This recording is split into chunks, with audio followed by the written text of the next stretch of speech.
Ame Narayana, Devi Narayana. Today we are going to see the temple Chottanikkara. Chottanikkara Bhagavathi Temple. Many of you might have visited it. Most celebrated temple in Kerala for Bhagavathi. Actually, this Chottanikkara town, it is 17 kilometers away from Ernakulam. Rajarajeshwari, Adi Parakshakti, Durga Devi, you can call the deity. Mother Goddess is the presiding deity of the temple. The Devi in the temple is known for healing powers, particularly related to mental ailments or mental disorders, you can say. The temple is situated in a hilly region surrounded by green farms. The spiritual atmosphere in the temple gives one mental peace and harmony to devotees.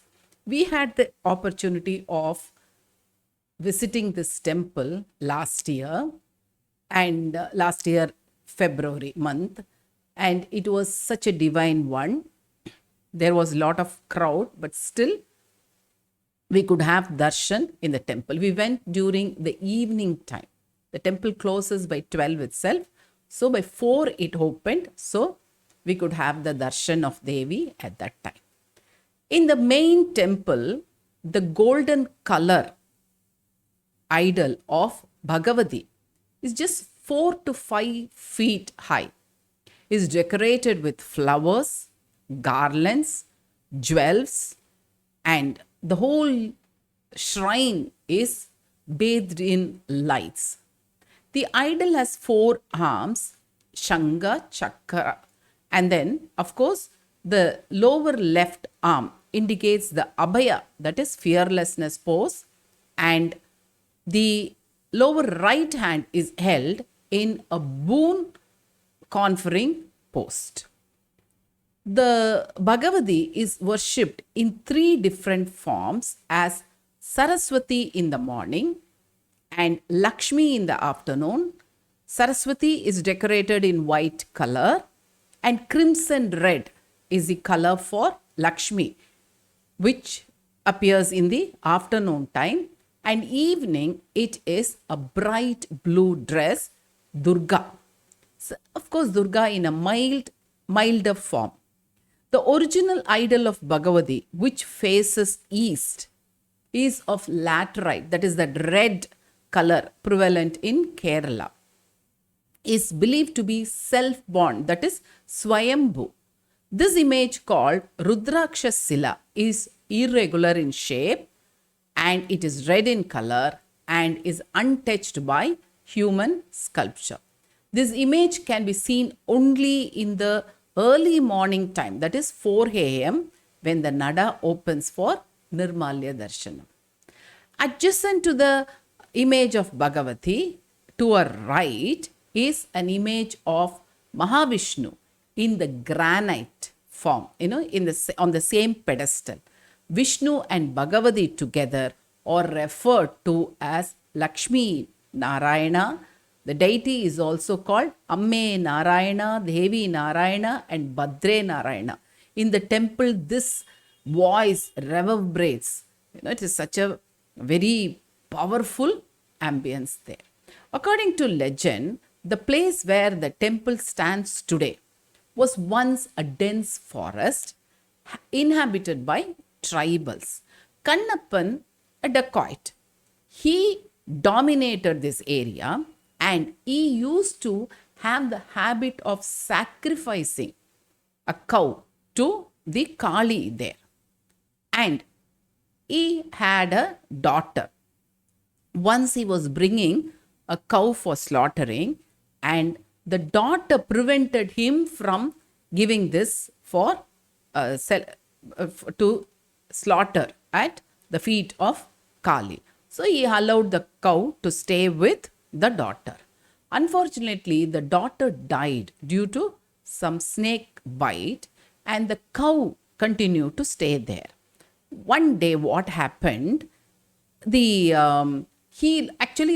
lost interest in mundane things, and his thoughts turned toward God. And Bhagavathi appeared in his dream and revealed that it was she who had come in the form of the cow. She also informed him that the presence of her idol and that of Vishnu would sanctify the cowshed.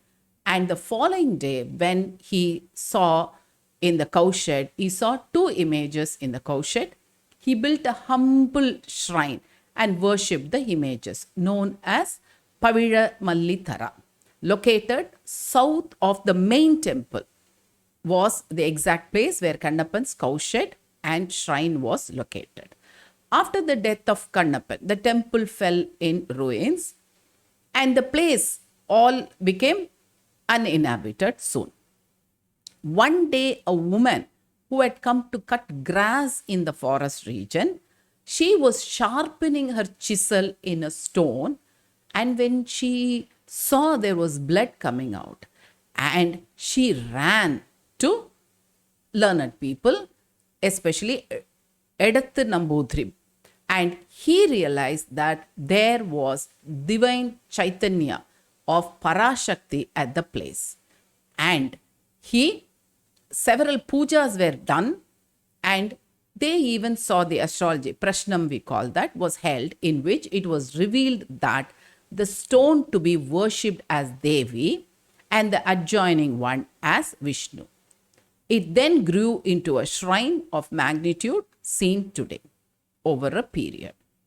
The story goes that Adi Shankaracharya wanted to bring Sharadamba to Kerala, and he meditated on a hill, Kudajadri.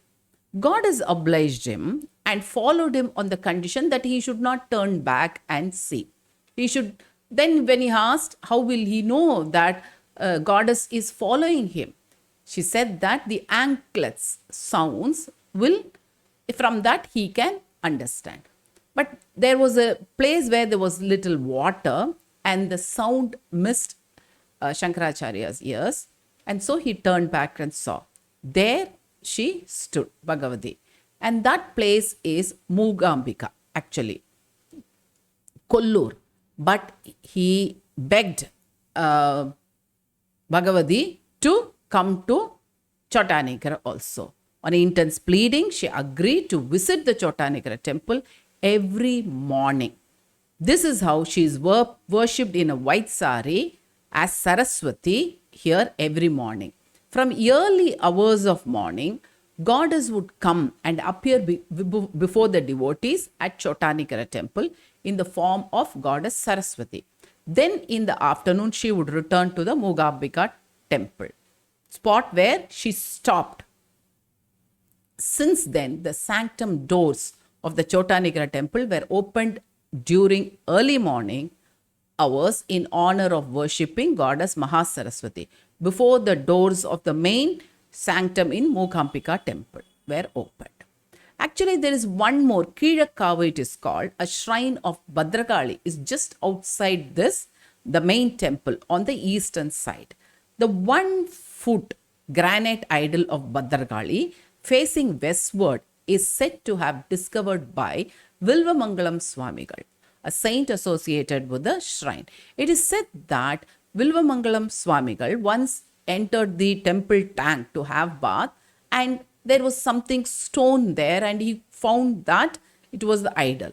He had retrieved the idol from the tank, which is in front of the shrine. It is believed that worshipping Bhadrakali here will exorcise evil influences, psychological ailments, and even evil spirits, they say. There is a pala tree on the northeastern side of Kizhakkavu shrine, which is covered with long iron nails hammered by the haunted victims with their foreheads. The practice of driving an iron nail into this pala indicates that the spirit is permanently made immobile. The famous puja, Valiya Kurti, which means they mix lemon and turmeric, so that becomes red in color. That is also one of the offering here. It is believed that being present here during the puja on Fridays permanently cures people of their mental ailments. Please subscribe to my channel, Jayanthi's 5 Minute Stories. We will meet with another story. Thank you.